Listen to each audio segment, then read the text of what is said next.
Good morning. If we could have folks take their seats, we're going to go ahead and get started.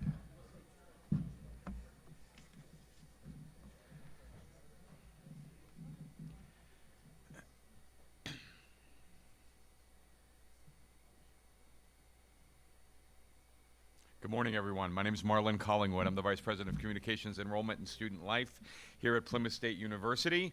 And I want to welcome you to Plymouth State on a beautiful April morning. It's always like this in February here at Plymouth, so it's a good place to come and take a break. We're really glad you're here this morning. It is 5 years that we have been hosting this really interesting and important forum on foreign direct investment in New Hampshire. We are going to do a couple of things this morning. We are going to have the actual report that our professors Roxana Wright and Chen Wu will be presenting, and then we're going to have a panel discussion. But at this point, I want to welcome everybody here, but also the folks that are joining us via the live stream.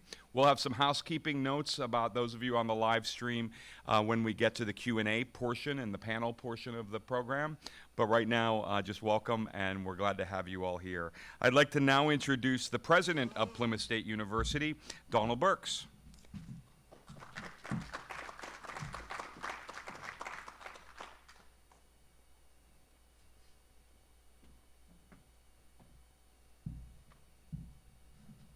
Thanks, Marlon. I'll add my welcome to his, and also to say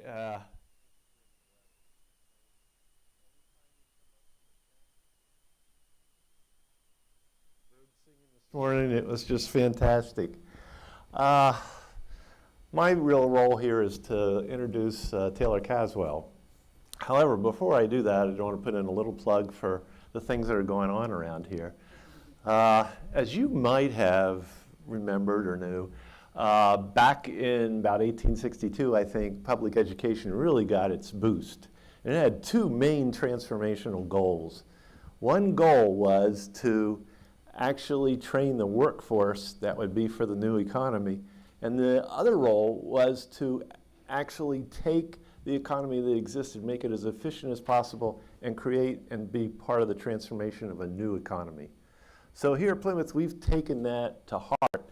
Before those things were done for the 19th and 20th century, our real role and mission is to look to the 21st century and be a transformational element in the economic transformation of the region. But not only that, the impact on the workforce and developing the workforce for that. So we do all kinds of things like wicked problem classes when students come in to work with societal problems. We get cluster projects that work on projects across the state to really get students engaged, but also to help transform the economic development activities that are going on. We try to stay really engaged in what's going on. So it's a real pleasure to have you here, and I think what's going on today is sort of an outgrowth of that philosophy. What Professor Wu and Professor Wright are doing is really to try to get engaged and look at a picture of how we can help, and this is particularly focused on foreign direct investment, is looking at how we can be an element of change and improvement and growth and thriving. As I was looking at Taylor's little bio, and it says to have business thrive and also to live in a place where you can really enjoy the setting that you're in. So thanks for coming. They wanted me to introduce a new partner today, which is World Affairs Council of New Hampshire. Thank you for coming. And Tim Hogan is here today. Horgan, where are you, Tim? Okay, great. Good to see you here. Let me say just a little bit about what Taylor does, and in case you don't know. Maybe some of you don't, but I think most of you probably do. Taylor really started in 2017, and I saw him and watched him as he started taking more control.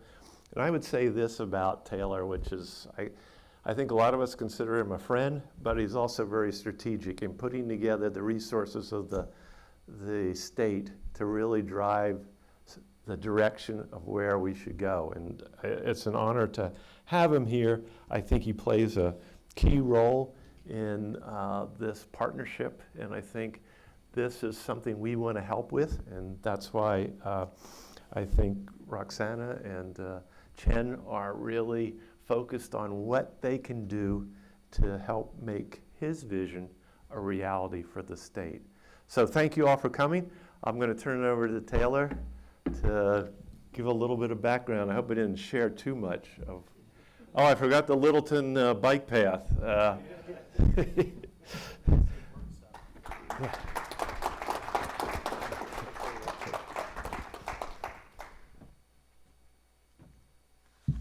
That picture is 5 years old.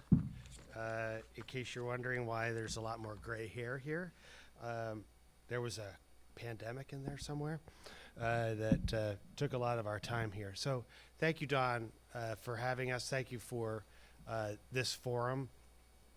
I think having as Don mentioned, the relationships that we build at the department are central to everything that we do. And when we started doing this now a couple of years ago with Professor Wu and Professor Wright, I think that really established a premise from which we could continue to grow our relationship with our academic community here in Plymouth. We do that with schools and with our institutions at all levels, all across the state. But particularly this ongoing and growing event that we're able to put together here to talk about an important part of our economy is really central to that activity. So thank you to Don at Plymouth State. I also wanted to recognize, I see my friend Ambassador Dick Sweat is here today, and recognize that he is with us, and as someone who has been a practitioner in the space of international relations, really meaningful to have his presence and support here today. There's a number of other people here. We've got our staff that are here today. We've got a representative from one of our largest employers, if not our largest private employer at BAE Systems in the southern part of New Hampshire, is here to talk a little bit on the panel today. We've got representatives from the Consulate of the United Kingdom here as well. So a really good group to really talk about what these issues are and how it interplays with the New Hampshire economy. I should say that when we look at foreign direct investment in New Hampshire, it is slightly more than 8% of the jobs that are generated here in the state. As far as states go, that's a pretty high number. You don't see that number in a lot of other places, especially in a small state like New Hampshire. But for me and for us at the department, what it really represents is a level of diversification that we have in our state economy. It's a little bit like an index fund, right? In your retirement portfolio, you want to have a little bit of everything. And when we have 8% of our jobs that are the result of foreign investment in New Hampshire, it really allows us to have an economy and have investments and have jobs that are not wholly dependent on one industry or one area of the world or one geography. If you go even more granular on some of that data, within that 8%, most of those jobs are in very small businesses. 80% are in businesses that are less than 50, and probably half of that are in businesses that are smaller than 10. So this is really a story of small business and a story of access and diversification of their own development, because I bet in most cases for these small businesses, the foreign investment is not the only investment that they have. These are component manufacturers in a lot of cases, themselves diverse in the industries that they represent: aerospace and defense, computers and infrastructure, component manufacturing, IT, life science, medical device technologies. Those are all areas that we operate in, and that these small component manufacturers in a lot of cases are having investment both domestically and from a foreign standpoint. And it's not just in one area of the state. We see a lot of these types of investments happening here in the North Country, or even down the southern part of the state or in the seacoast. So again, it really, for me, speaks to the diversification of what we strive to have as an economy here in New Hampshire. And what we do at BEA to sort of make all these pieces go together is, we've been operating since the pandemic with our economic recovery and expansion strategy, which we really did in late 2020. So we were pretty deep into the pandemic at that point. We were seeing some of the early effects that had and was having on our economy. We have been implementing a lot of those high-level strategies since then. And foreign investment and export activity and trade activity is something that we have been very focused on to be able to provide markets for our small businesses to find places to sell products.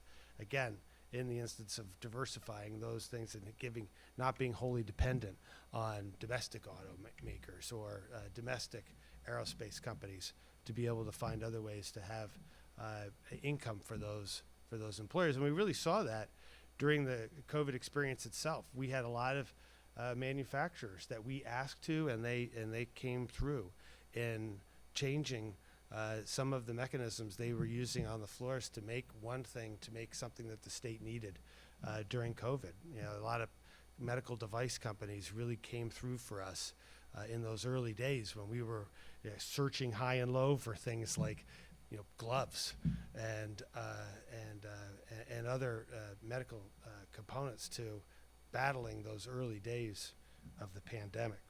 So that really demonstrated to us how manufacturers are able to diversify on the floor like that. And we have taken that lesson and tried to apply it to a lot of finding other opportunities for them through various numbers of investment. But in the end, what we can do at the state level is somewhat limited. We, as Don mentioned, try to create an environment for investment. And we do that through partnerships and through collaborations with other economic development organizations across the state. Those organizations have been there for a long time, but in a lot of cases, they have not been well aligned. They have not been working together in a way that sort of recognizes that, you know, we think that for a whole host of different reasons, we should go through this door and maybe not that door, rather than having everyone rush out all the doors. It has been a growing experience to institutionalize those types of relationships that have just not been in that forum for a long time. So we've established things called collaborative economic development regions. CEDARs is the nice way to say it, where we're having opportunities for these practitioners and for municipalities and for regional representatives to sit together and talk about everything from business recruitment to export policies and how do we find new markets for those companies in that region, because they might be a little different in one region than they are in another. In our teeny tiny little state, the distinctions between places like the Seacoast and the North Country are quite striking. So all of that is really kind of how we make these pieces go together. And this piece that we're talking about today with the FDI and what role that plays is an important part of that piece. And we take that back, internalize it, and make it part of our overall day-to-day operation. Adam Boltic in our Office of International Commerce has really grown, I think, over the last couple of years into an organization that has the capability to execute on these strategies, and we're seeing these results. We're seeing high numbers of investment. We're seeing high export numbers, which we'll probably hear more about over the next couple of days, all of which lead us to believe that we're doing something right between these partnerships and the work that we do. So thank you, everybody, for coming today. We look forward to the panel, hearing some more about the findings, again, from our friends here at Plymouth. And I hope you enjoy the day and take something valuable home today. So thank you.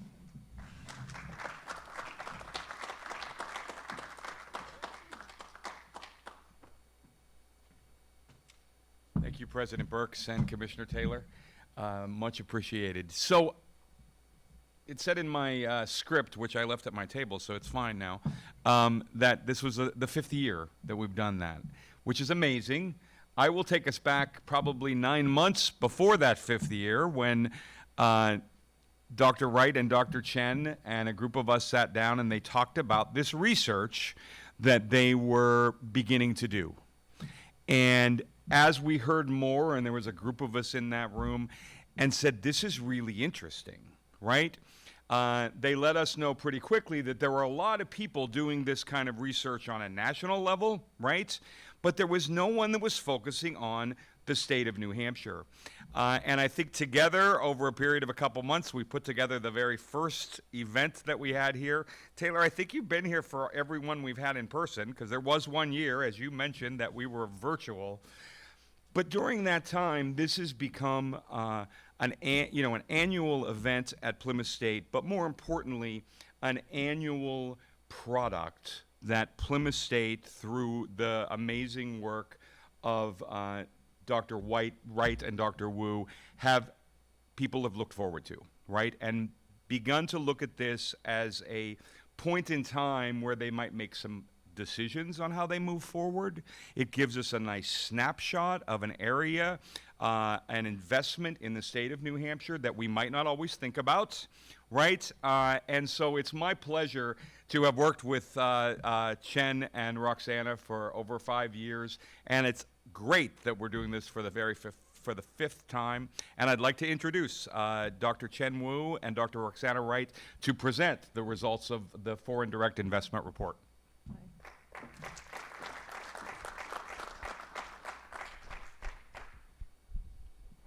Thank you very much, Marlon. I hope we can live up to the build-up. Thank you, everyone, for being with us today. It's such a pleasure to see you here, and for those who are online, thank you for joining us online. We really appreciate it. This has been such a great experience for us to work together. We are collaborating extremely well, and it's been something that we enjoyed finding out, and we're here to tell you more about our findings for the past couple of years. So this is the 21-22 report. We combined the 2 years, and we really wanted to understand what foreign direct investment looks like in New Hampshire after the pandemic, and what were some of the signals that we were seeing in the data. So the past 2 years are meant to be in our history, and to change many textbooks, because we got the pandemic, we got the supply chain disruption over worldwide, we got war, and we got historic inflation. So people are wondering how those things impact our economy. At national level, abundant research has been done, but at state level, especially into a state, that research has been sparse, and that's our room. That's our concentration will focus. So now our report, our findings do review that two things. So first of all, the new FDI, the new foreign direct investment in our state are recovering from the pandemic. And meanwhile, our findings also show that the FDI in our state has persistent quality in their investment and job creations. So in summary, our research is based upon a sample that contains 361 foreign subsidiaries whose parent companies are from are 176 parent companies, and they are headquartered in 23 countries. And in 2020, according to the Bureau of Econ Analysis, so those foreign subsidiaries supported 50,700 jobs of New Hampshire people. Okay, so first let's take a brief look at the national trend of FDI. So basically, if you can see from this chart here, so before the pandemic, so every quarter, the U.S. accepted foreign investment at a value around $70 billion every quarter. Now, during the pandemic, especially the first half of 2020, there was like a cliff-like drop in the quarter FDI into our country. Now, starting second half, it bounced up. The last, especially towards the year end, that bounced up to, previously, the level before pandemic. Then in the first half of 2021, we got a revenge-like, bounce in FDI. So those are historically high. Okay. However, entering 2022, so the FDI into our country has been back to its pre-pandemic normal level, around $70 billion to $40 billion. So this is a national trend. So does New Hampshire follow the national trend? The answer is yes. So let's first look at the new FDI. The new FDI is defined as the newly acquired or newly established or newly expanded business by foreign enterprises in our state. So the new FDI in New Hampshire is also recovering from the pandemic. As you guys can see, in 2020, so only $5 million investment were made by new FDI in New Hampshire, but in only $2 million. But in 2021, so $5 million investment are made by new FDI in our state. Now look at job creations.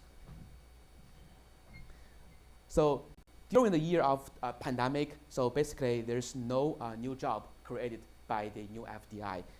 In 2021, the year post-pandemic, so there's 100 jobs created by new FDI. Now this level is pretty same with a pre-pandemic level, although they are different. There were some really good years like 2016, when 1,000 jobs were created by new FDI. But this recovery is still, it's promising and positive. Okay, now let's look at, so we wonder where does the FDI come from? So that's the country of origins for the FDI in our state. Then we look at the parent companies of the foreign subsidiaries in our state. So now, as of September last year, so New Hampshire attracted, FDI from 176 parent companies headquartered in 23 countries. Look at heat map. I think it's not surprising, So most FDI in our state are flowing from, our northern neighbor, Canada, okay, from Europe, okay, from East Asia, okay, from Australia. Now, if we look at the countries, now it reveals that Canada is the biggest source of FDI in our state. It accounts near one third of the overall FDI. Now, in Europe, the United Kingdom and Switzerland are leading other European countries. Okay. Now, in East Asia, it was mainly Japan being our primary FDI source. Okay.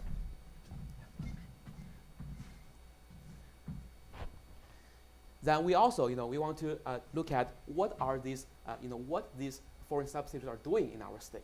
Okay, what are the parent companies doing? Okay, so we look at the industry focus and supply chain activity of the parent companies, and this is our findings.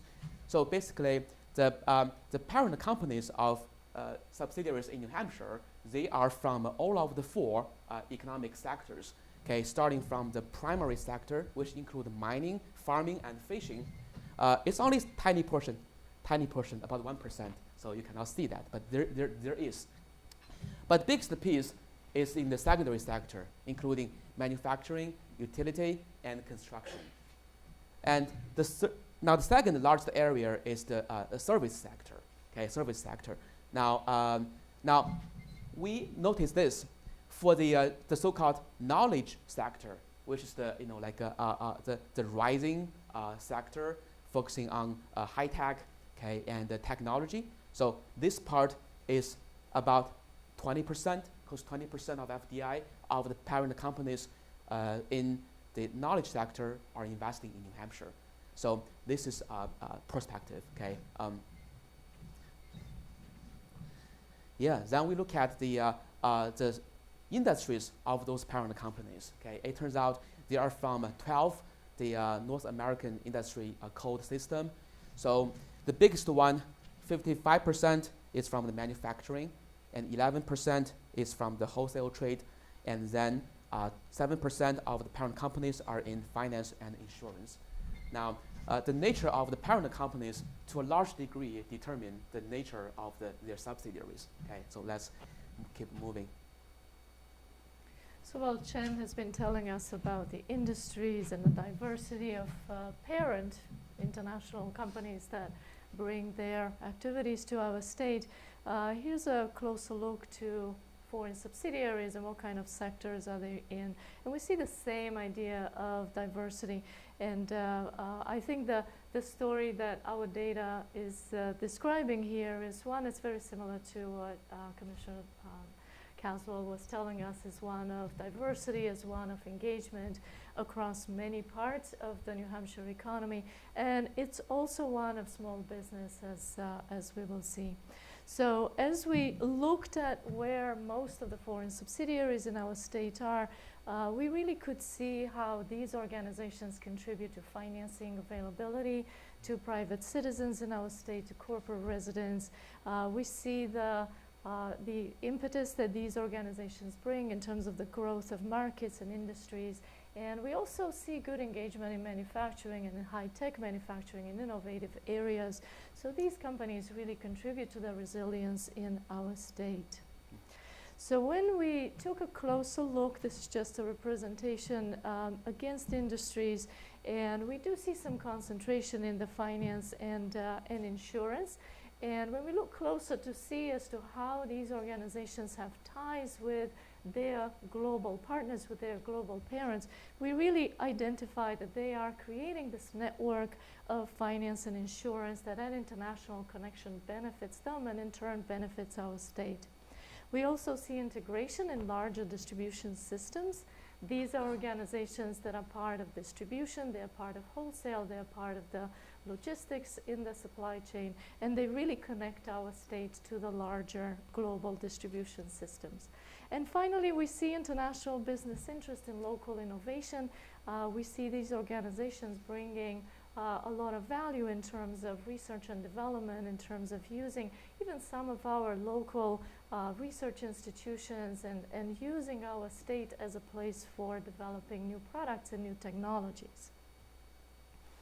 And looking a little closer at the data in terms of how these organizations are local and entrepreneurial, just like so many of the local New Hampshire business, the domestic businesses, we see that more than 60% of foreign entities or entities that have some foreign connections in our state have under 20 employees. And in fact, we even found that about a quarter of them have even fewer employees than that.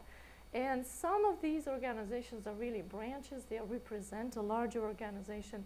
And we found that to be encouraging, the fact that these organizations were fitting really well into the entrepreneurial spirit and fabric of our state. And they were also contributing to represent other larger companies. There was still some interest in our state, despite the fact that it's a relatively smaller state. So when we looked at the impact of the pandemic disruption, Chen described how we have a sample of data. We feel that it's a largely complete sample, but we are probably missing some of these foreign subsidiaries and parents in our state. And we were encouraged to see that their representation across industries was comparable to the pre-pandemic representation. So that showed us that the diversity of these organizations really resisted the disruption in the supply chain, of the health crisis, of any of the other effects of what the COVID pandemic brought to us. So these were our conclusions in terms of diversity across industry sectors and subsectors in our state.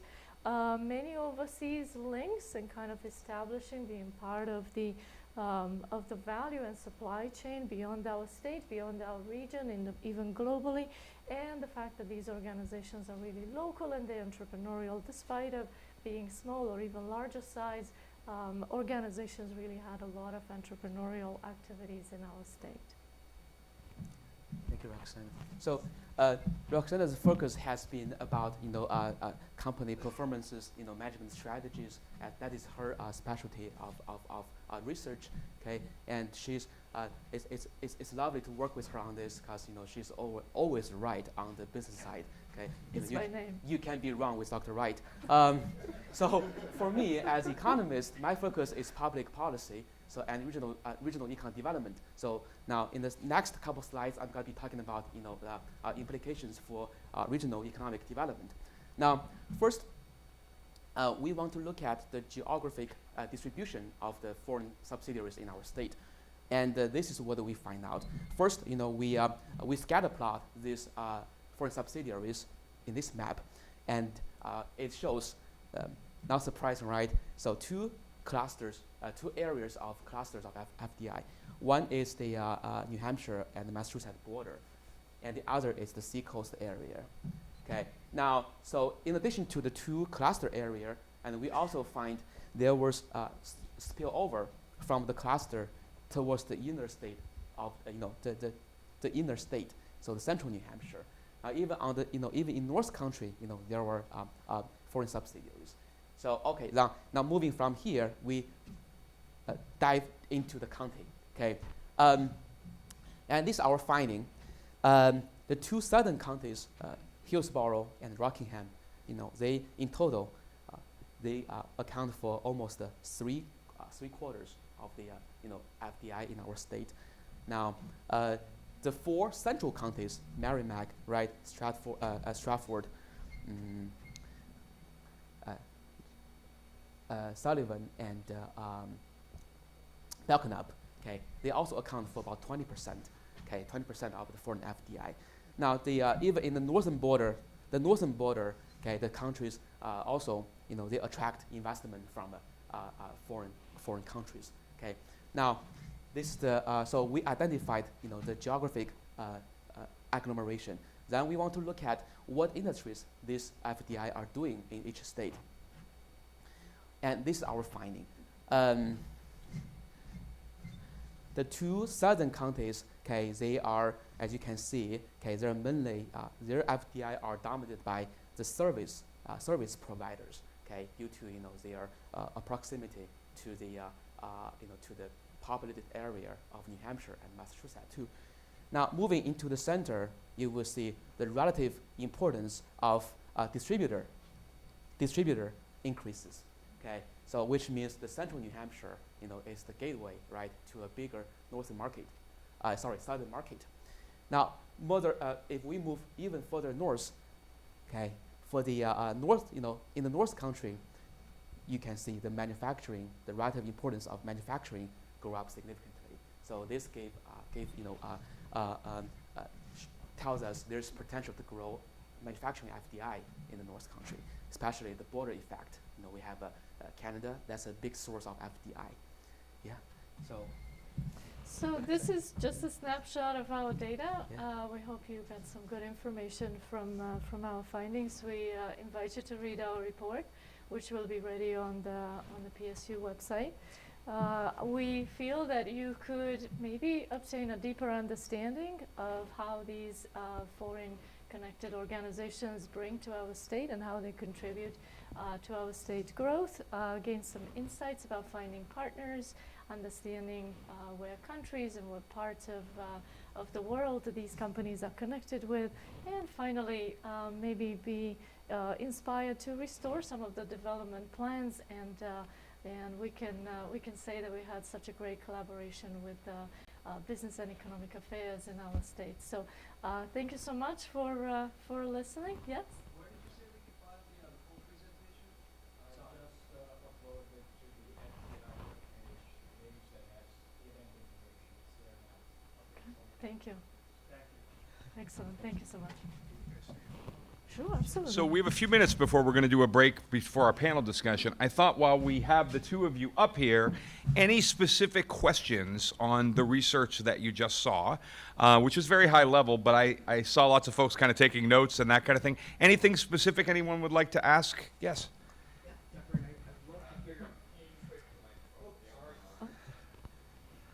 I'm going off schedule here, so I apologize.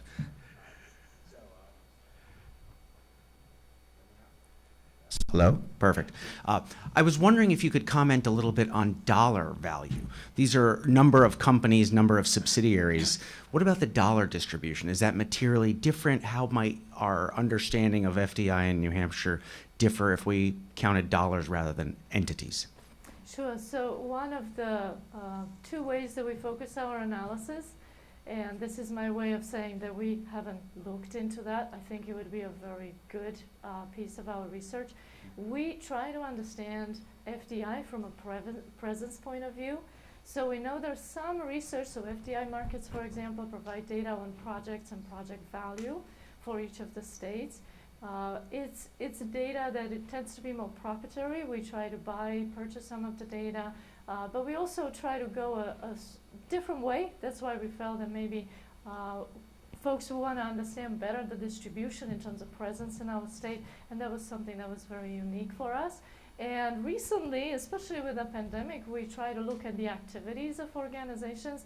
So when we did that, I can maybe answer partly your question. We found some big investments, and not only that, but we found that what these organizations were doing was very strategic, that they weren't just doing little things pre-pandemic or even during the pandemic, even after the pandemic, but they were doing things for the long term. They were doing things that were establishing more connections in their supply chain, so they tended to be very strategic. And the value was pretty high. We saw some acquisitions that are in the $100 million, for example. We see some expansion efforts that were significant. So we feel there's a lot of data that could be mined in that way, but what we found so far has been encouraging.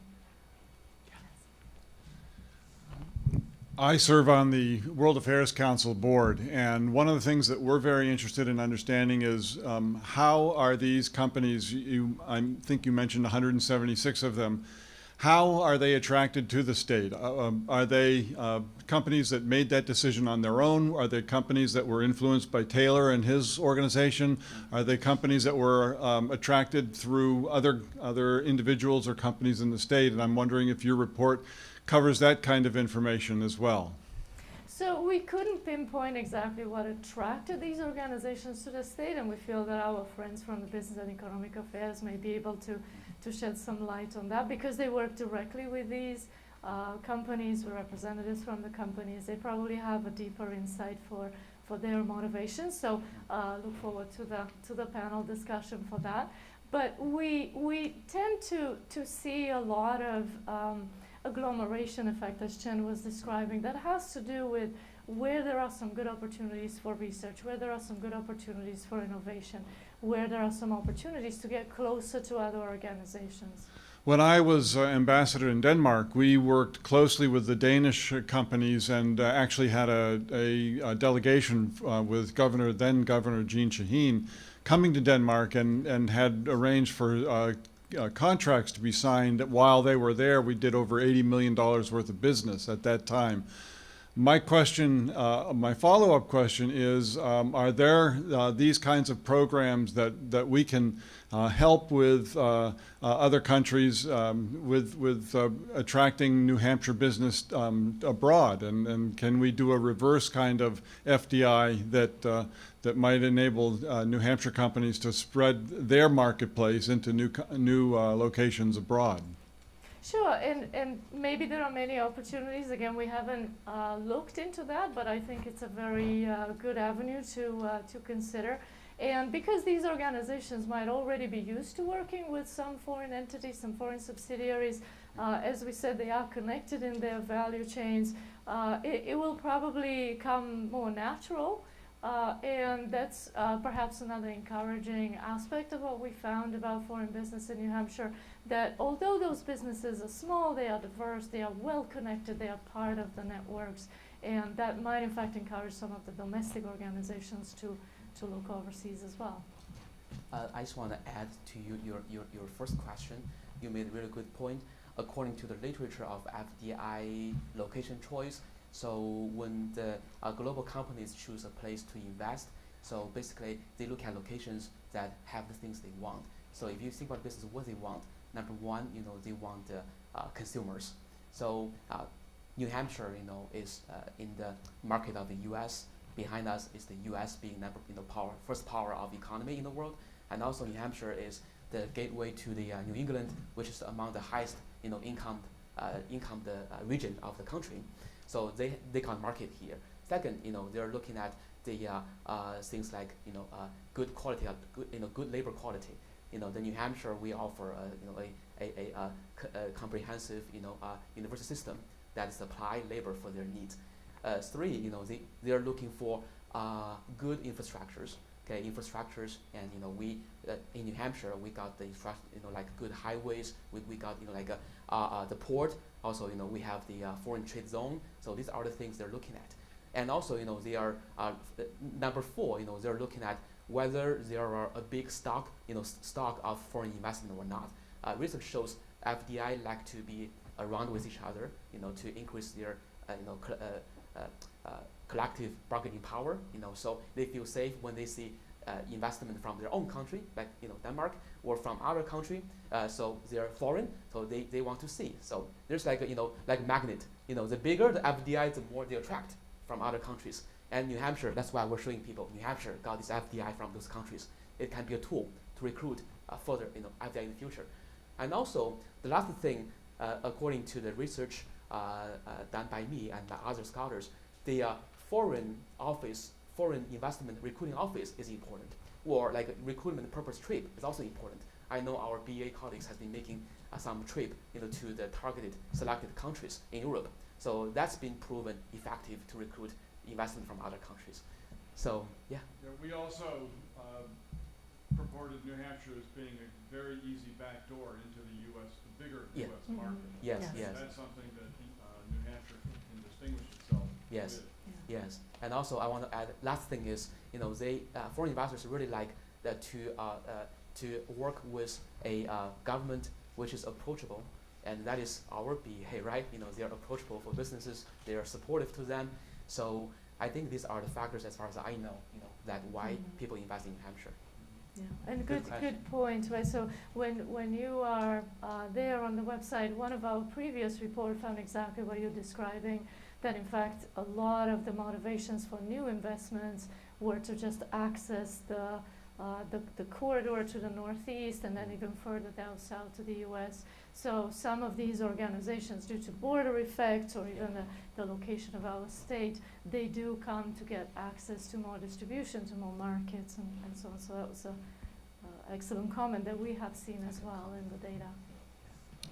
One more question, and then we're going to take a quick break. This is great because it's getting me excited for the panel where we're going to talk about all these things with the other people that are experts here. I wondered if you would comment on how the foreign investors interact with the local market and the domestic partners, I guess. And the place that I'm coming from is when I hear foreign direct investment, I might think that it's just the foreign investor that comes to New Hampshire and operates on his or her own. So it just sets up a mini version of the parent. But how or do they partner with local owners and businesses and financiers and so forth?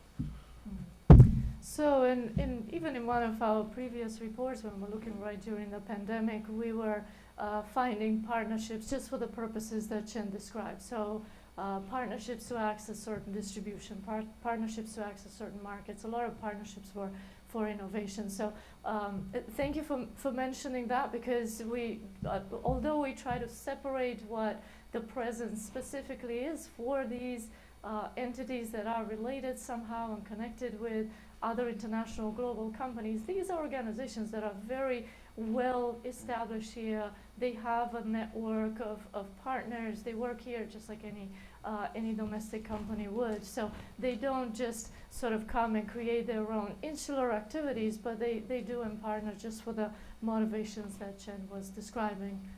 Thank you for the question. They're quite low-key in terms of to be localized. Even when our people don't realize we have those foreign companies, they made it. Okay, they want to be American company, which they did. Great. Thank you all. Thank you both for this amazing report. Please take some time to read the whole report, because that's where the real information is. We're going to take a 15-minute break, fill up your coffee cups, whatever you need to do some networking, and then we're going to come back with a panel where we're going to address a lot of the individual issues that we just spoke about. But thank you all.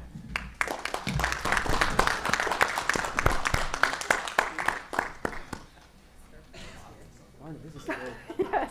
Yeah. Go back to the office. Next time. Yeah, really. This basically, like I would say, like you said, like warm up for panel. Yeah, that was good. Yeah, this would trigger more good questions to follow up. Absolutely. Yeah. Good. Thank you. Yeah, it's nice to see people engaged already, right? So Yes. Oh, real good questions. yes. Houston, right? Good to see you. Nice to meet you. Yeah. Over timing, yes. Yeah. Good to see you. How are you? Yeah. UK is the second largest source for FDI. Fantastic. Good for you. I'm glad.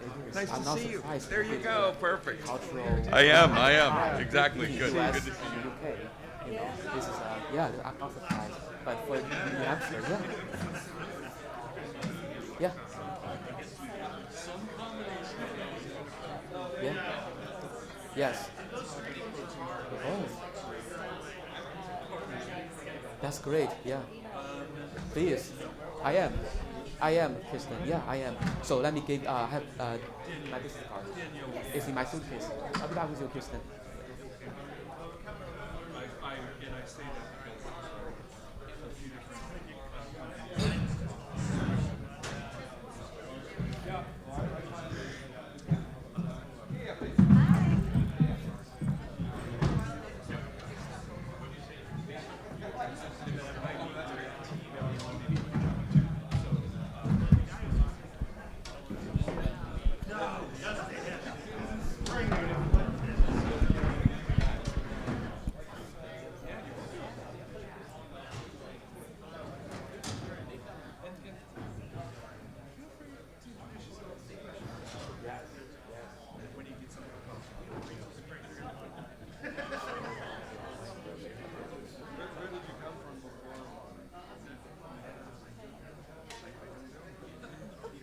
Yeah, thank you, Kristen.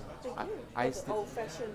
old-fashioned, yeah. Also, I kept I keep your email address. Oh, good, But yes. yeah, old-fashioned. But sometimes old-fashioned make it formal. This experience.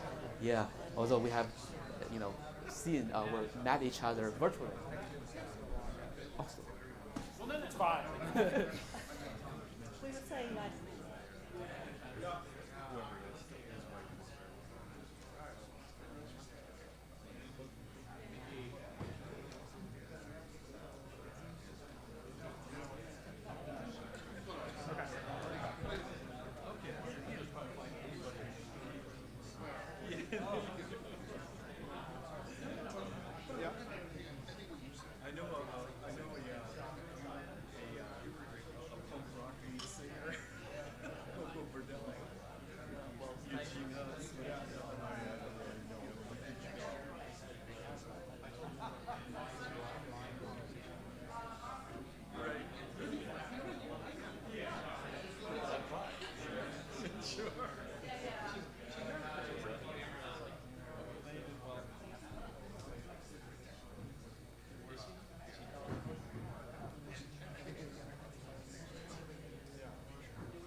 We might, I don't know. I might walk over there after this and see if they're there.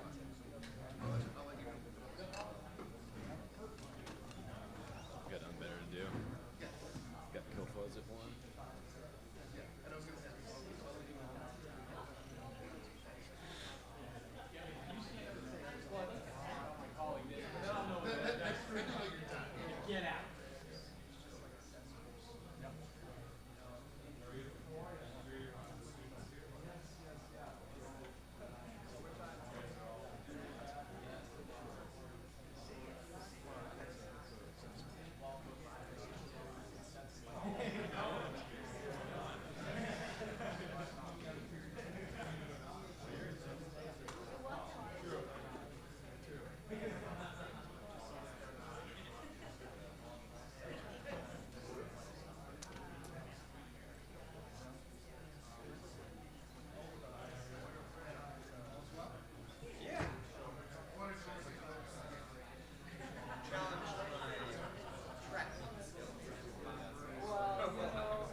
see you in a second.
But I have a fun story with the British ambassador in Denmark. In 1801, Lord Nelson leveled Copenhagen, basically, on his way to doing the same. Yeah,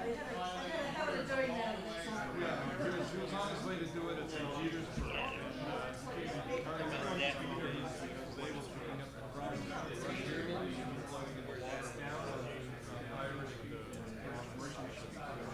And I get this invitation to this commemoration. She says, this is like the family going down to Atlanta and, commemorating the Sherman's March on the South. But I get this invitation, and Ambassador actually just handwritten text. He writes, okay, Sweat, we're on to you. One of my great distant relatives is Nelson. My middle name is Nelson. It's after him. And I did not want the Danes to know this. And, this is the most awkward evening I've ever spent. It was fascinating to see the British frigate comes through the harbor and the band marches up and down the water, have a big dinner, and everybody's, the Danes are there, and they just look as embarrassed as downtrodden as they could be, and the British were all there, and they would stand up and hold a little bullet or a little piece of barge. This is what killed my great uncle John Smith, and this is the splinter that killed my great uncle Lars. It was just the most interesting event that you could only experience in Europe.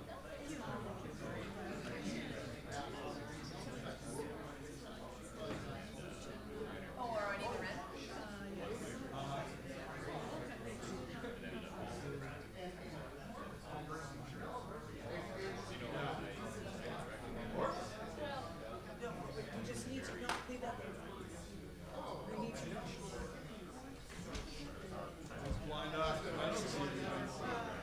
Well, the funny thing is, after he's a Russian frigate comes to him, towing his barge full of gold. They said, hey, we just changed the Tsar. We don't want any problems with you here. And this is, take this and please leave us alone. And he never did the damage. So it was an interesting story.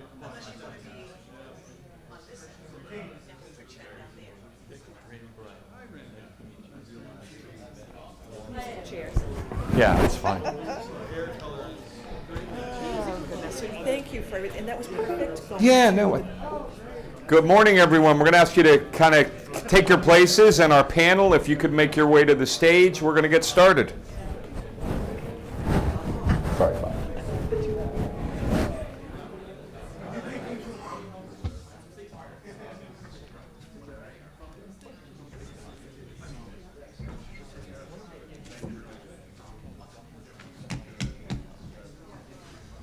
How are you? Doing good. Bryce. Nice to meet you. We moved things a little more diverse. We figured 10 of us. That's fine. Good idea.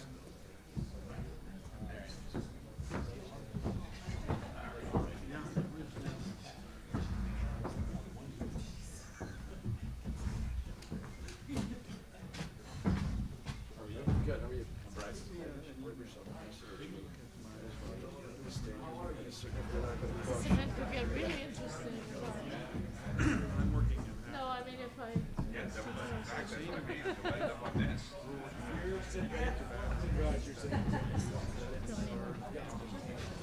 But I might need it a little later, right? Yeah, you do. If people have questions. Oh, yeah. Yes, yeah. Why don't I keep it? I'll keep it, I'll hide it. Just make sure you all use the mics. It's always easier to speak when you're moving, in my opinion. You know, you gotta get your speech or whatever it is. I don't like to be tied to a podium. Okay, thank you, everyone. We're going to get started here, and we're going to take about 30 minutes for the panel to answer some questions, and then we're going to open it up to the audience as well. And those of you online, we'll have a way for you to submit questions when we get to that point, and I will go over that. So I'm going to stay over here because I think there's less feedback. So I would like the panelists, first of all, thank you all for joining us. I'm going to skip Roxana because we've already met Roxana. I'm going to start with Ray, and I'd like each of you to introduce yourselves and tell us who you're here representing. Okay, well, again, thank you for the invite this morning for this event. My name is Ray Brusso. I'm the Vice President and Deputy General Manager of BAE Systems, which is headquartered in Nashville. I'm Bryce Morrison. I'm a shareholder at Bernstein Scher. We're a law firm operating in Portland, Maine and Manchester, New Hampshire, and I practice federal tax law. Hi, I'm Mark Liberty. I'm the Business Development Manager for New Hampshire Department of Business and Economic Affairs out in Concord. Good morning. I'm Kirsten Chambers-Taylor, the Regional Director for the Department of Business and Trade at the UK Consulate in Boston. Fantastic, and we've already met Dr. Wu. So, Kirsten, I'd like to start with you, if we could. You're probably one of the first touch points for companies that are looking to invest in New England from the UK. What sort of companies are looking to come to the United States that you deal with? What are their size, industries? What do they have in common? Fantastic. So there are a huge number of companies from the UK in the US. We share about 1 million jobs across the United States that are employees of UK companies that are here, and it's about the same for US companies in the UK.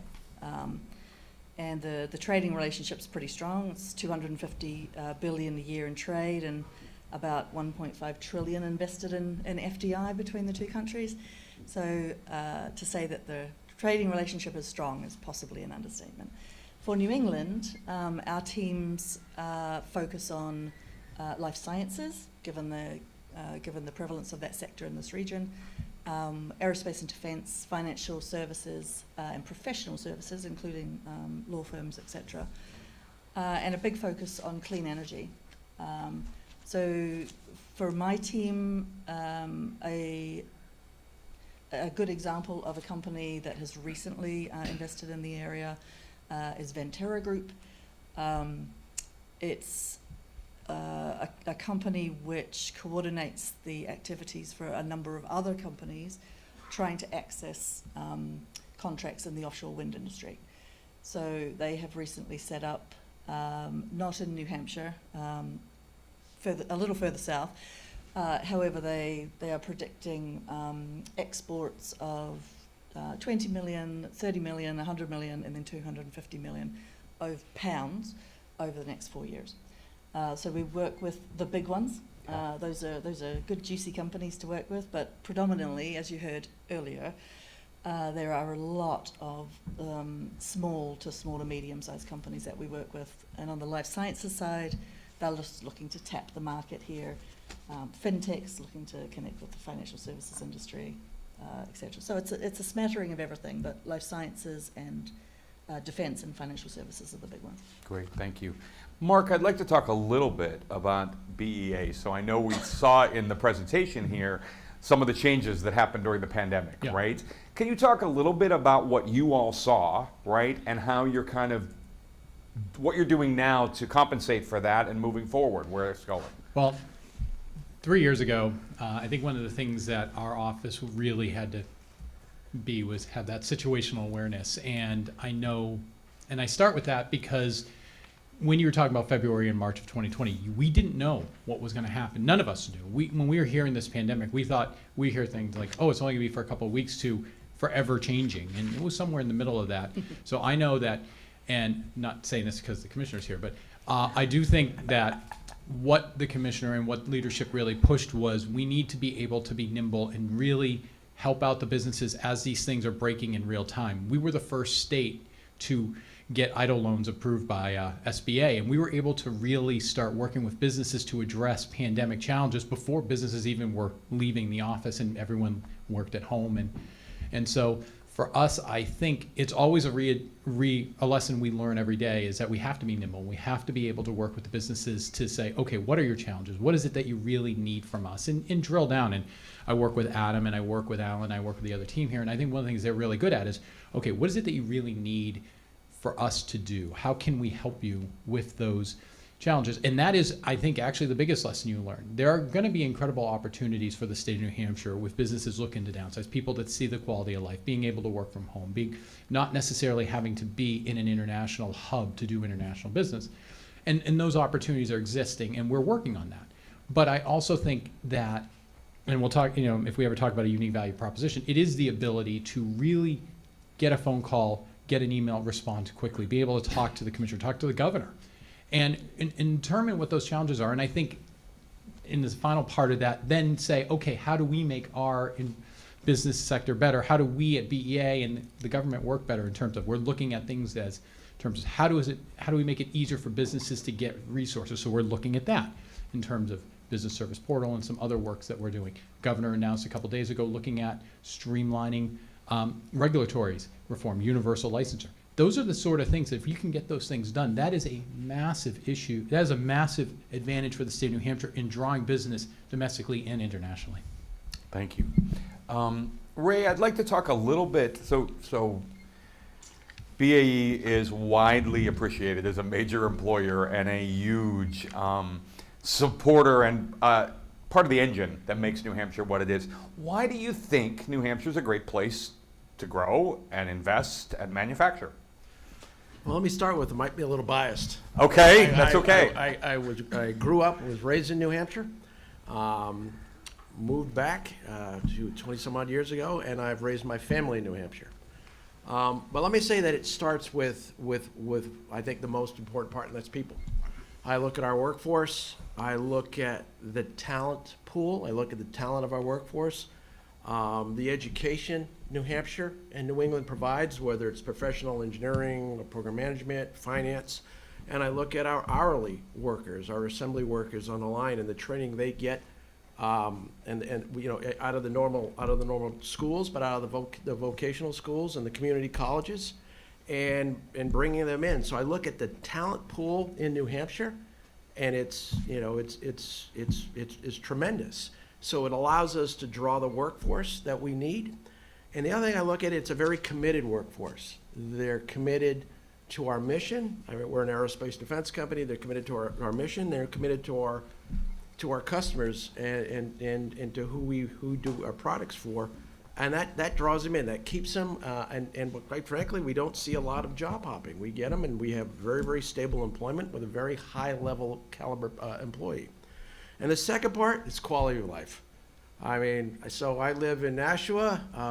So from Nashua, I'm 45 minutes to Boston, 50 minutes to the seacoast. An hour and 20 minutes got me here this morning. I haven't been up here in a while. I'm in the middle of the beginning of the White Mountains. You can't beat the quality of life that you can find in New Hampshire. And I think that, that our headquarters are here. We have not moved it. We've got about 6,000 employees in the state. And we continue to expand in the state. And this is where we want to be. Yeah, talk to me a little bit about the aerospace defense cluster kind of idea here in New Hampshire. Do you think that exists? I think and how can we all support that more? I think it does exist. I mean, so you've got us located in southern New Hampshire. We've got a tremendous supply chain and tremendous partners with small companies. We do business with over 300 small companies and suppliers in the state of New Hampshire. We did about $150 million in orders from New Hampshire-based companies. Again, I see the same type of talent in the workforce, in the labor force in our suppliers. Regardless of the size, small to large, I see the same commitment. We saw that all through the pandemic. We've got, we're close to Boston, we're close to our peers in Massachusetts and some in New Hampshire. We've got Pease, we've got the Portsmouth Naval Shipyard. This is a hub. This is a hub, and for defense work, and it's here by the type of work, the technical difficulty of our work, and the ability to draw the workforce here. So I do think it is a hub. Great. Bryce, I want to talk a little bit about some of the questions you get, right, as an attorney. What are the common questions you get related to duties and tariffs and those kind of things from a company who might be making some decisions on whether they want to invest in New Hampshire? Yeah, it's a really good question because it raises a lot of regulation and complexity that I don't know the experience in other countries so well, but my experience with companies coming to the U.S. is that they're expecting a ton of regulation, and they're questioning how they're going to navigate it. And so with tariffs and imports and exports, it's a very specialized area with long lists of what a particular good is and what it qualifies for and what rate applies. And so it's a very complex area that I advise people just to talk to somebody that's in the industry and knows. Talk to a customs broker, talk to an industry group that's in your industry that's dealing with that. You don't need to reinvent the wheel. But in addition to that, there are other considerations that I think people don't fully appreciate. If you were trying to sell goods into the United States, for example, there's sales tax, and there's 10,000 sales tax jurisdictions in the United States. And I think some people look at that and think, I just don't know what to do. And sometimes they limit their distribution to a certain area, and maybe that's not the best business decision, but that's what the regulation sort of drives them to. So it's the complexity, and I like your point about trying to narrow in on what the specific need is, and I think that's really key for people that are advising others that are coming in to do business in the United States and in New Hampshire, is to try to narrow in on what their specific need is, because a lot of times they just don't know what they don't know. Yeah. And I want to encourage anybody else who wants to jump in on any of these answers, please fight over the microphone. Feel free to do that. Kristen, I want to go back to you because we're talking about first touch points, right? I guess one of the questions that I think often comes up is, what is the role that an embassy or a consulate plays? And obviously you're going to speak from your role, but in general, what do you do? And why is that important for companies? So not all consulates and embassies are created equal, as you might imagine, and in different geographies in the country there'll be different sizes with different specific focuses. But for the Canadians and the British, the Kiwis, I'm a New Zealander originally, and Aussies, our model is very similar, and that is we are here to provide access for UK companies coming into this country and to help US companies go into the UK. So this can be our day-to-day bread and butter is, well, for me, it's this, talking to communities, talking to individual companies about the opportunities that each country offers, and then our teams work specifically within sectors, and they are doing the same thing, one-on-one with companies, talking to groups. We can help companies get the lights on if they're already here, if they're having some basic challenges like that. But even before they come, what is their market? What is their potential place in the market? What does the packaging for their product need to look like? It can be the really, really essential functional stuff, and for the bigger companies, they don't need us to do that. So we're helping with potential additional strategies, different revenue streams, different introductions. Someone mentioned earlier the access. The reason that we're on the ground in each country is to provide the access right here. So I'm a New England specialist, I guess, in essence, for the British Embassy, and there's 6 other people like me around the country that have a team that focus on specific sectors. But more than just the trade and investment element, someone asked earlier about the people and how the companies integrate into the environment. And that's our job too. So it's fine to plant your flag and put some people on the ground, but they can't go unsupported. So our role too is to make sure that those people are connected with the British American Business Council, or we make introductions to folks like on this panel or in the room, to make sure that the jobs that they create are sticky and the trade experience they have is a good one, so that they end up employing people in the market. So some of the time I actually do, I think Taylor's team should probably give me a commission, because I'm actually out there talking up New Hampshire, talking up the 6 states of New England, trying to actually get UK companies to land. It's not just about us helping open doors and find a distributor. I'm actually tasked with UK companies setting up in the region as well. Great. Do you take a note of that, Commissioner? Okay, good, thank you. Cup of coffee every now and then. Mark, I want to go back to you for a moment, right? So as Kirsten just talked, you guys work with all of these folks, right? All of the time. Talk a little bit. I know that in the past, BEA has said that Canada, France, Ireland, and Germany are really have been really successful to attract businesses to the state. Is that still true? Are there other regions? What areas are you looking at? The UK. Good answer. No, I think I think the challenge is that you want to go to these areas, and that's also important. But you want to look at the fields and the sectors that you really feel that are going to be best in it, and they don't necessarily have to be in one country. I mean, I know we do a lot with life science, and we're looking a lot at life science and some of the stuff that's going on in Manchester and Army, but Keene State has opened up a facility near there. So for us, it's beyond just a country, and we have these relationships with Canada, France, Ireland, UK, Germany. But I just got a company from Luxembourg has just, I mean, they're not in New Hampshire, so the Luxembourg Grand Duchy had reached out to us recently, and I don't want to go into more detail, but the fact is that means that there's an opportunity to work into a new country, and it's new challenges and more stuff for Adam to look at. But so for us, yes, it's important to build on those relationships and look at where those relationships make sense. But again, new markets, emerging markets, if they fit within the realm of the sectors that we're looking at, those are things we should be keeping an eye on as well. So I want to ask one other question, because obviously, we're here today in the Plymouth area, right? And there's Plymouth, the town of Holderness, Grafton County. Talk a little bit about what local governments should be doing or should be thinking about so that they are ready to welcome and have foreign investment come to the local communities. Well, one thing that was mentioned earlier today is the alignment. And alignment's important because you need to be able to collaborate. I was in a community yesterday, and I love working in this community, and I won't say which one it is, but sometimes they say, well, we're this size, and this is great. We're 10,000 or 11,000 people, and we should be able to get some businesses. These companies are working with countries, or they're working with international cities that are larger than New Hampshire in terms of population. So what they have to remember is if you're a city or a town, you should be working with other towns in your area. We should work with the state of New Hampshire and look at what resources are available, because you're going to need those resources. So that's where the alignment's important. So first thing I would say to communities, like, talk with us. We can kind of help you figure out the resources in your area and in the state, and we can come to your community. We can go walk through, look at your sites, available sites. That's what's going to be most important for these communities. Really get a sense of what they have, what's around them, and how all of it can work together.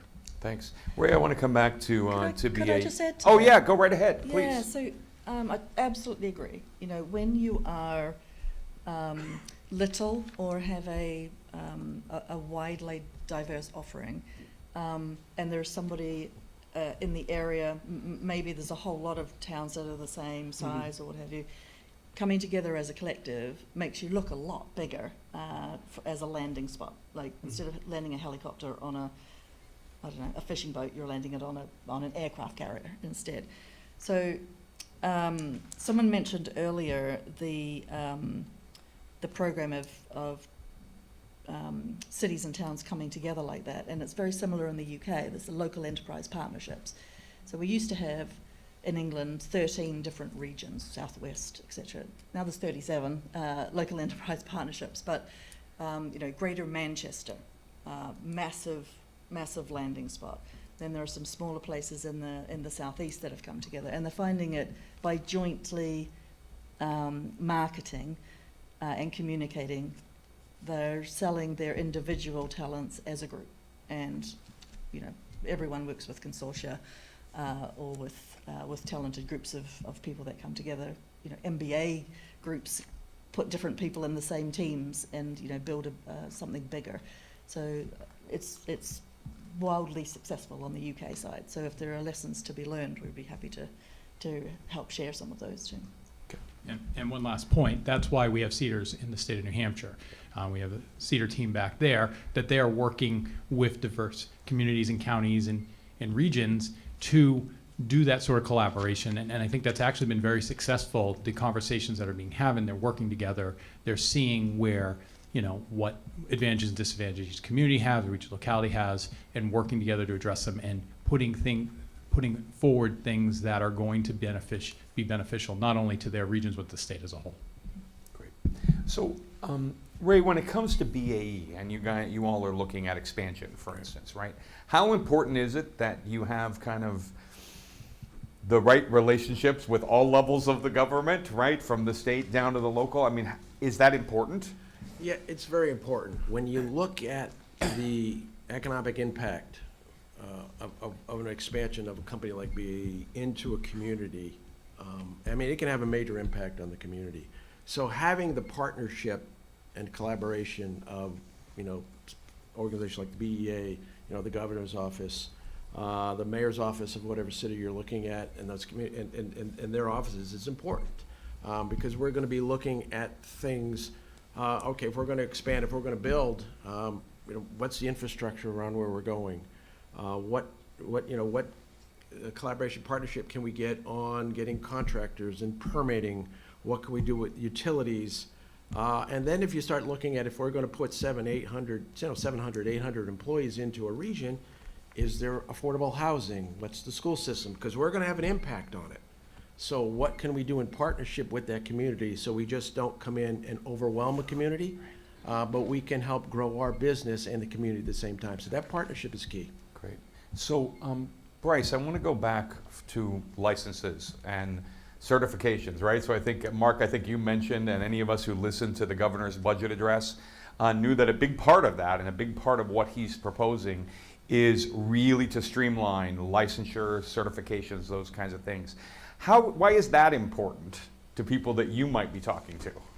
It's another layer that a person coming in to do business inside the country has to deal with. And we were talking earlier about trade and export and taxes, and now so you have licenses. And I had just heard about this initiative from the governor on the radio driving in this morning. I think it's a fabulous idea. I think he said there were 34 licenses that he was looking at just eliminating, and I'm not privy to the details of the plan, but to the extent that the landscape can be sort of rationalized from how it is right now is just that's key to driving business to the state. So how does a company who might be here today or listening, how do they stay abreast of what's going on and the changes that are happening? Well, obviously, you're going to give them your business card and say you'll be happy to help them do that, right? But talk a little bit about that. Yeah, well, it comes back to just being good at what you're doing and then not good at everything else that's coming at you. So when you set up your business, you probably had the idea, or you knew somebody that was going to acquire the product, but you didn't know anything about payroll, you didn't know anything about HR, you didn't know anything about taxes and other things, licenses, and so acquired sort of a group of advisors to help out. And that's what I think advisors and people that work with the sort of on the ground kind of businesses can really add value to the proposition, is if they help put together that team of advisors that will help somebody understand what they don't know, and also help them find a way to just do it because it's already been done that way. They don't need to do it again themselves. It's been done 100 or 1,000 times, and like, here's the way to do it. If you can just put together that group of advisors to lift the idea off the ground, that's key to scaling it. Great. Mark, a final question. Talk a little bit, because I know you guys have a team that are working all the time, right, and trying to do all of the things that we've just been talking about. Talk a little bit about some of your current outreach efforts, what you see the future looking like, that kind of thing from the standpoint of the BEA? I think we talked a little bit about it earlier. First of all, I think just finding ways to cut down time, cut down any sort of roadblocks to getting businesses in here. And so obviously these are initiatives that happen at a higher level than us, but even in our areas.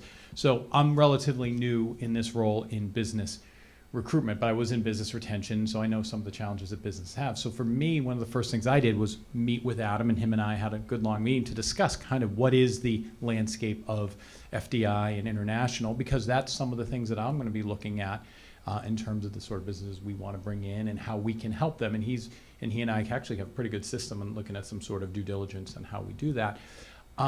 Obviously, we talked about the life science. I mean, we mentioned that, you know, offshore wind is something the governor has made a real point on. And so when that starts coming down the line, much more so in the next couple of years, we're going to be working with international companies because they have a real presence in that area. So that will be for us to look at, okay, not just, okay, the companies that build the turbines, but all of the supply chain that go with that and the companies that work on that. And inevitably, many of those will be foreign as well. So we'll be looking at how do we address those challenges. And as we've said before, supply chain was a major issue during COVID. So if we can look at what the supply chain issues are and how we can even minimize those issues as well, that's going to be really important for us in the work that we do.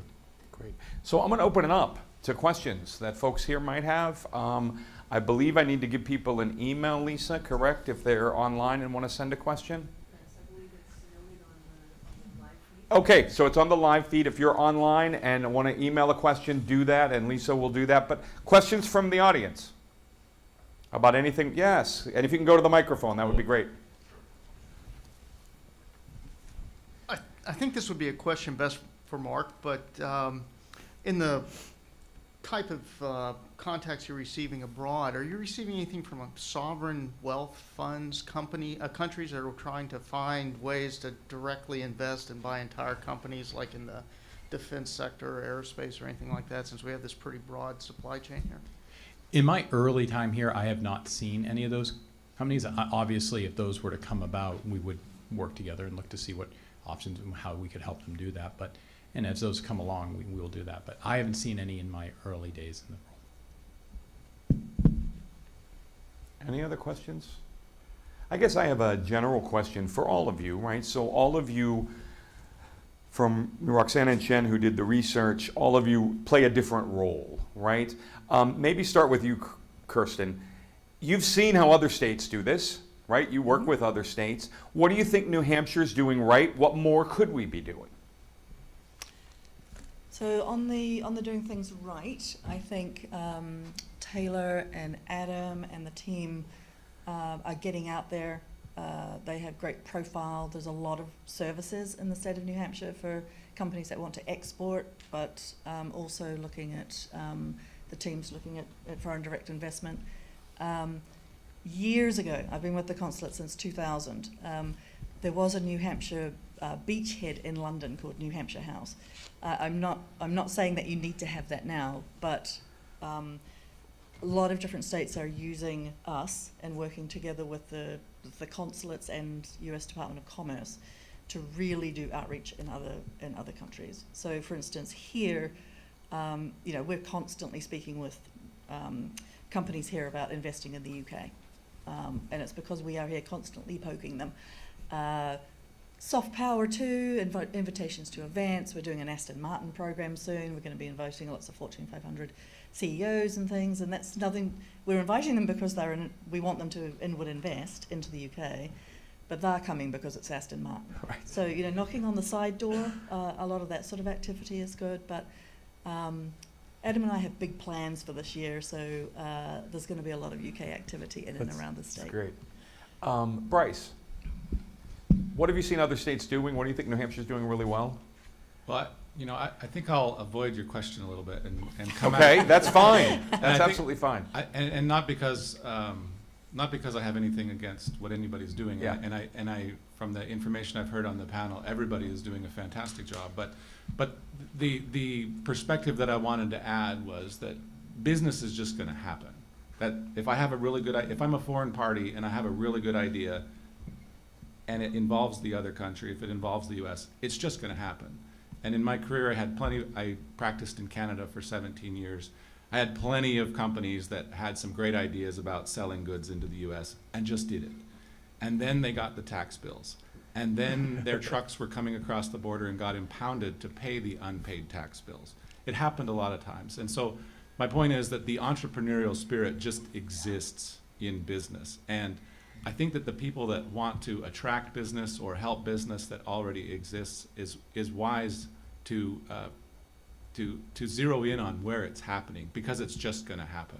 And so if you're ahead of where that is, if you can anticipate what's coming, and then deploy all the things that are good about New Hampshire right now, the supply chain, the workforce, the great North Country, and all the outdoor activities. If you can just deploy those things that are already available to the things that are coming. Ray, I want to take the question to you. Why does BAE keep expanding in New Hampshire? It's a great thing, but you know, what's the reason you're doing that? Well, I think I'll go back to my earlier answer. One, it's the talent pool, the people. Yep. I mean, we need, for what we do, we need highly trained employees, whether that's degreed, engineering or finance, or whether that's highly trained assembly workers. What we do, it's very hard to just pick up off the street and come in. But if I look at the relationships we've formed with the community colleges, where we can take somebody, that has, no assembly skills, and we have some of our manufacturing leads working with the community college to teach them, how to assemble what microwave assembly is all about, what soldering is all about. And what we can then do is we can offer both to, we can offer and to them, as well as our peer companies can also take advantage of it. A highly well-paid, safe, solid jobs with solid benefits and a career path. So if I look at the state, I think the state's extremely business friendly. And I look at the relationships we've developed and continue to develop with the university systems and the community colleges, and that allows us to, when we look at where we're going to expand, right? You expand because you're growing. So once you understand, what type of facility you need, and we look at where we're going to put it, like Manchester. We went into Manchester. One, it was, we kind of draw a radius around our manufacturing plants. Where do we want to have our engineering offices, make sure they're not too far away. But we looked at Manchester as a city very willing and very ready to do business and collaborate and cooperate. We also looked at that, expanded our employee pool. Right now it opens up the North Country more than, driving to Nashua from up here it's not an easy haul. But driving to Manchester, it's shorter. It opened up the seacoast. I lived at the seacoast for 3 years, and I love living on the seacoast. But that slog from, down 495 to Nashua, in the morning it was fine. Boy, you do that going home on a July Friday, it becomes a problem. But 101's an easy shot, so it opened up the seacoast to us. So, but it comes down to people and the business and the environment that the state provides for the business, and it's second to none. That's great. So we have a question from online. George asks, why should people of New Hampshire care about how or why foreign companies are coming into the state? How does it impact our daily lives? So, Mark, I'm going to start with you.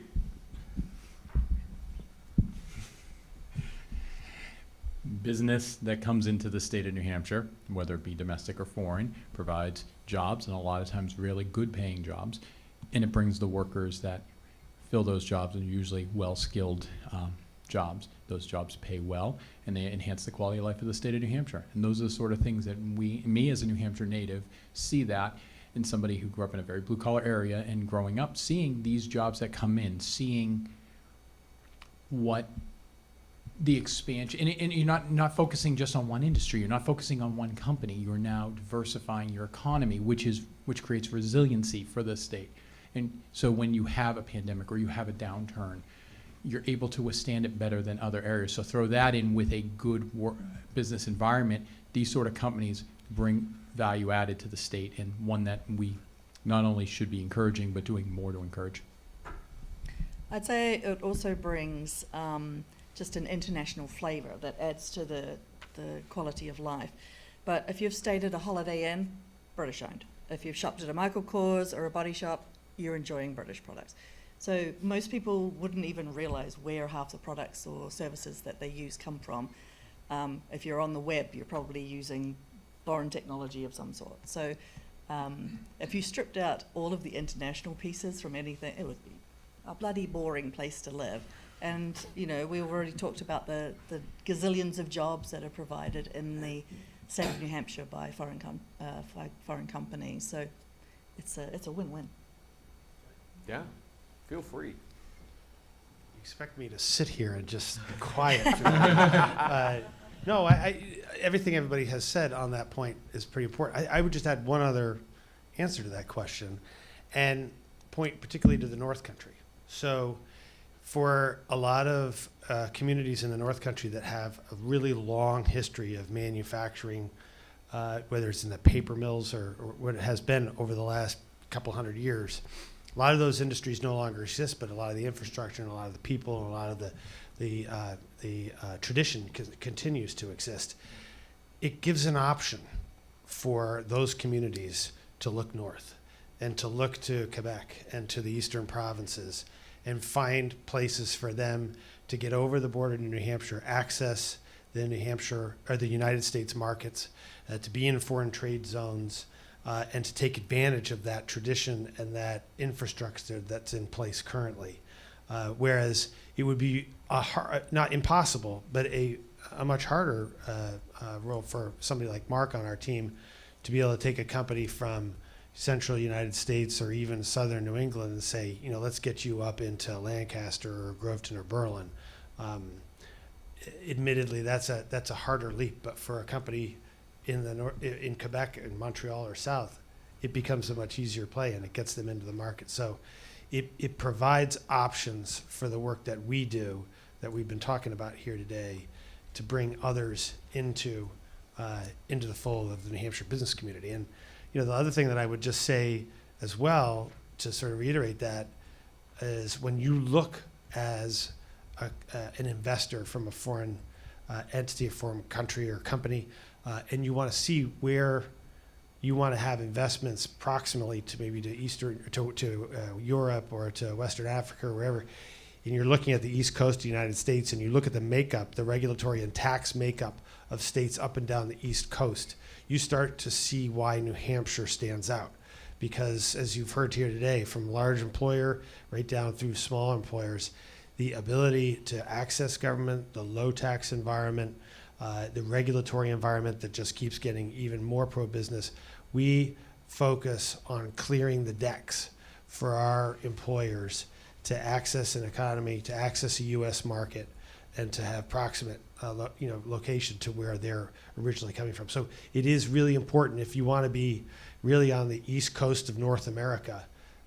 New Hampshire starts to really stand out for a lot of those inherent sort of institutional components of what it's like to do business here. So follow up to that question from Sarah, and I think this kind of goes right along with it.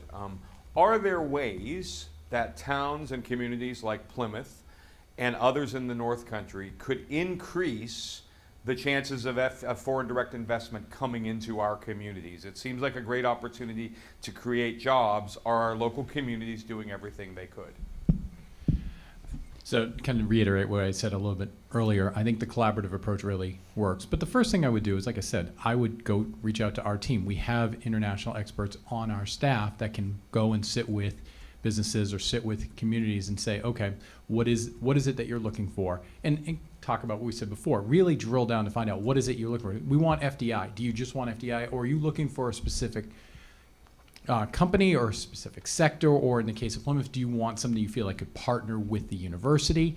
So those are the types of questions that we'll be asking, and to say, okay, it's almost like trying to do a doctoral dissertation. I want to talk about World War II. It's like, well, no, you have to drill it down to something much more specific. The ability to drill down and really get a sense of what is it you're looking for, how do we attract investment is going to be key. And we have the team that can do that. And we also have the resources that can connect to other elements, whether that's Grafton Economic Development or whether that's the Business Industry Association New Hampshire. We talk about alignment. We're doing a lot more with our partners, our economic development partners in the state, and we feel like there's more a direct line to them, and that will be able to help and be able to drill down and be able to really figure out what it is a community wants in terms of FDI. Yeah, I think I would add to that, just based on my experience, that I would tell local officials, local business development organizations to really know the people in their town and the history of their town and and the industries in their town, because I'm always surprised at the global reach of local businesses. I had a client one time who was operating, this was in Canada, and he was operating out of a very small warehouse at kind of the edge of town. And he provided a massive product to LA County in this case. And it was just some nondescript warehouse that you would never guess. And I think that experience is all over New England and all over New Hampshire. There's a lot of natural business going on north-south. There's a lot of natural business going on to other parts of the world, and they come from places you may never never guess, family connections or history or pulp and paper mills in the north. I don't know, but you really have to know your local area and ask those questions. Just to add to what Mark and Bryce have said, I think the towns and regions knowing what they want is one thing, knowing what they have and what the value of that on the international market is. So what's shiny in your towns? What's shiny in your regions? Maybe that only you have. If you've got something that becomes the most sought after location or talent source or educational connection, that's what you should be shouting about. That's what we're looking for when we're working with UK companies. They're looking to either be the first mover in an area and be the big fish in a small pond, or they want to be, as someone mentioned earlier, with everybody else, but they're still going to want to know exactly what you've got to offer. So it's data driven a lot, but then the marketing team kick in and it becomes everything that's shiny. So along those lines, somebody online is asking, we talk a lot about the New Hampshire advantage, right? What does that mean to foreign companies? Specifically, does our New Hampshire tax code hurt or help our chances of bringing in foreign direct investment? I see some glances to the tax guy. And I'll say two things about that. One is there is definitely an advantage over income tax-based states. There's no question about that. I think that's very popular. I would say that the uniqueness of the New Hampshire tax environment can be a challenge sometimes, though, because a lot of the world does kind of look at this income tax model. And so you'd say that New Hampshire has a different kind of environment or has no tax. It just floats over people's heads, and it takes a lot of education. And I'm not saying it's a bad thing. I'm just saying it's so different that you have to recognize that it's an issue and be able to talk to people about some of the particular questions that come up with New Hampshire business profits tax or New Hampshire enterprise tax that are just unknown in an income tax world. Okay, so another question, and now we're getting into some real specifics here, right? So talk about, so somebody asks, do FDI companies bring some of or all of their own workers with them? If so, how does the diversity or lack of diversity in New Hampshire impact their experiences when they come here? I can take that if I like. Go. So the answer is it depends. For most of the inward investors into the region that we work with, they might bring one. It might be the first person coming in to land. I've got three cases like that right now. The challenge is the immigration system, the visa status of, and the visa categories. You can't just wander in and open a business and then expect to stay here. Sadly, open borders, all of that. So, there are some visa ramifications there, but generally the companies that we work with, maybe one comes for a while, sets up, hires somebody to take it over, and then goes home again. There's some income tax reasons for doing it that way too. If you're a foreign entity, you want to be careful not to have yourself nabbed in the U.S. tax net. And so you make sure that you're not creating a permanent establishment in the U.S., which would subject your foreign entity to U.S. taxes.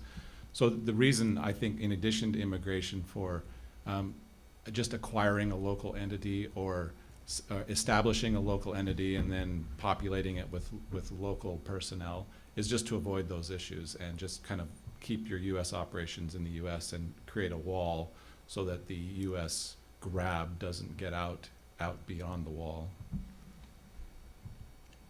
So along those lines, and again, looking at specific questions about how this would work. So this person writes online, I've heard a lot about soft landing sites in some places. What are our soft landing sites in New Hampshire that are positioned to help smaller businesses get their feet in the door, get things started, and actually begin prospering?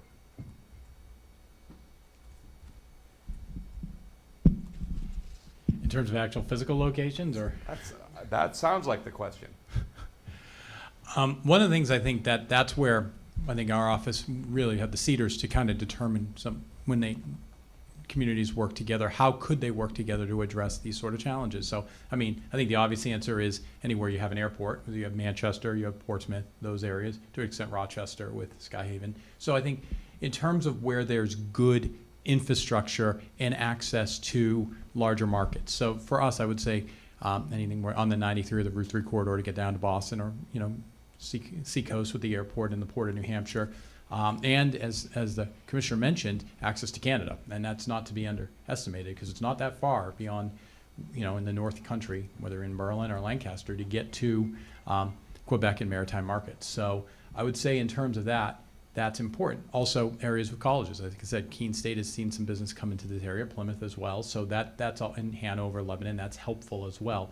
But I mean, again, the question that was said earlier.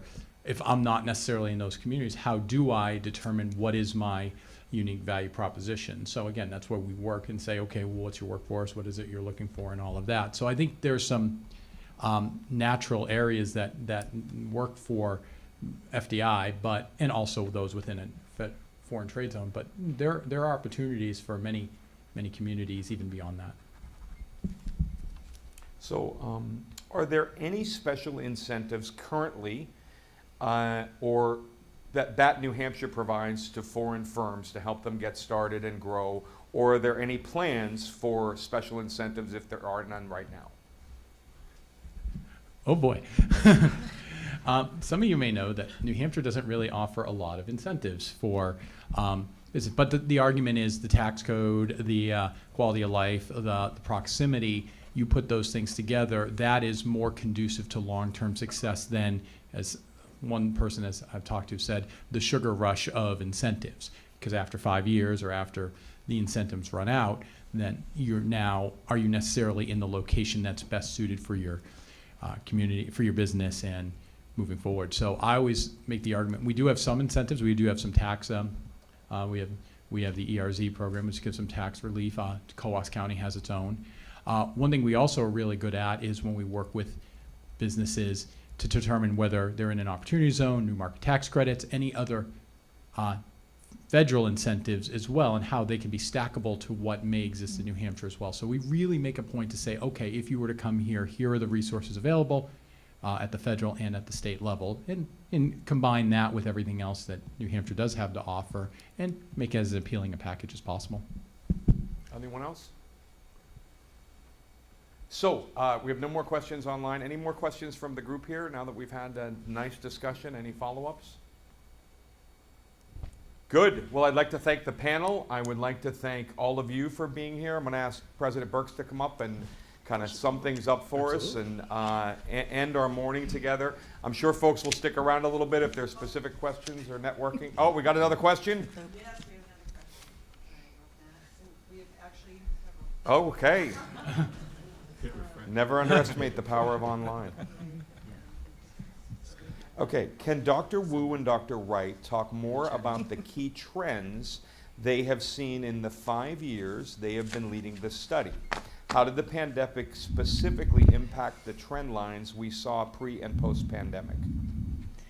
Yes, so I'll get that started. We found that the present stayed the same because our approach was to look at sort of mapping where these companies that were involved in foreign direct investments were across New Hampshire, and we found stability, we found resilience. In terms of the activities, again, what we have done pre and post-pandemic, kind of the same activities, and I think I mentioned before, very long-term, very strategic, very much in terms of integrating in supply chains. So one of the things that Chen and I often talk about is like, will we see any change? Will there be something interesting in our report? And that's why we kind of shifted our focus to look at specifically the activities of companies, or we try to look more specifically in, what could be some of the effects. That's why we looked at the agglomeration, the spillover, the border effects. We found stability so far, so it's only been 5 years, but that has been one of our key finding. So it's been, for us, we really don't see any major changes other than kind of growing with the state, growing with some of the things that are happening in the state. And even here, the panelists, right? So Kirsten was talking about life sciences, you were talking about fintech for finance. We have found that those are sectors that are very well represented by foreign direct investment, and we're probably going to see more and more interest. One of the things that we have uncovered very early on is that big projects will attract a lot of interest from companies in the U.S., from New Hampshire, and also from outside the U.S. I just want to add, so Dr. Wright is always right. I just want to make an addition to that, make it perfect. So the national level trend, we want to compare that trend with our state trend, and we did find out that in terms of states, there's a huge heterogeneity. States are different. Some states, our country has been recovering. I show you guys the path of recovery of our country in terms of FDI. So fortunately, New Hampshire follows that trend with the nation. There are some states, that was not following the trend. They fell off from the team. So, but that's good for New Hampshire, and also we think that is fortunate for our state. So. In terms of national trend, we are matching that trend. So, just want to add that. Great. So that's all the questions we have. Any other questions from in here? Okay. Dawn, would you like to come up and kind of wish us all well and thank everybody?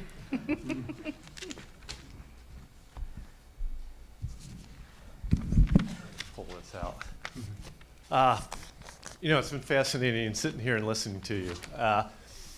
I've been in quite a few different states and been involved in economic development in those regions. And it's always interesting to see what the differences are between one state and another. The thing I notice about New Hampshire, which is also one of its great benefits, is how it's a community of communities, probably more so than any other state I've lived in. So there's this need, I think, and there's a sense of independence throughout the state of New Hampshire. It always seems to me, and it came up in the panel discussions a lot, is how do you work together across all these different communities to put together things or ideas and concepts in a strategic way and know what's in those communities so you can work together as a whole. And I think to me, that's one of the biggest things going forward in New Hampshire that I see as a challenge. It's also a strength of the state itself, because you've got all that diversity of ideas and concepts and ideas that fit in different pockets, so to speak. But I also think some of the things that are interesting and came out was this sense of we need to know what we're about as a community. We need to pull together as a group. And the more we're able to present that picture of us as a whole, the better we will be in success of attracting industry and foreign investment. And I also think that's really the goal in the end, to build a state that the citizens of New Hampshire can benefit from the progress that's made. And I think this has been a great discussion of all those areas and items. It's been fascinating. I thank the panel for joining us. I think these are worthwhile things just to hear what everybody's thinking about and what the ideas and concepts are. Also thank Professor Wright and Professor Wu for putting together the FDI analysis. I think it's helpful. It also tends to, over a period of time, indicate trends. I thank Taylor for being here, and also for Tim. I think the presence and the goals and the strategies, and knowing that there are support resources throughout the state to help us work together to achieve these goals, I think is great. And I've seen so much movement in that over the course of time I've been here. So thank you all. Thanks for coming. Thanks for the discussion. Thanks for setting this up, and thanks for making the trip. It's a beautiful day outside, I will tell you. I hope you get a chance to walk around it a little bit. We don't get days like this very rarely at this time of year, but it's great. Thanks a lot.